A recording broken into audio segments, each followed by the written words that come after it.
What?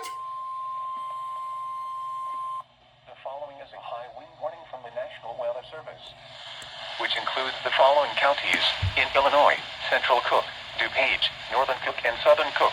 Wait, is KXI gonna do it?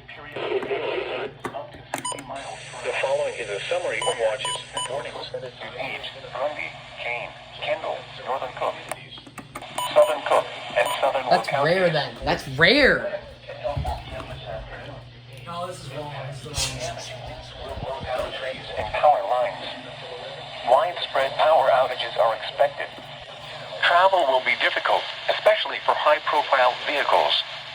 Additional details: strong and damaging winds associated with dissipating thunderstorms will result in brief period of locally strong winds up to 60 miles per hour. Remain in the lower levels of your home during the windstorm and avoid windows. Watch for falling debris and tree limbs. So windstorms. Use caution if you must drive.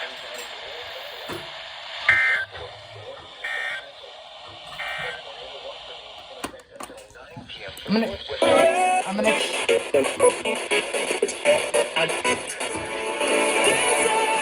Okay, no station still.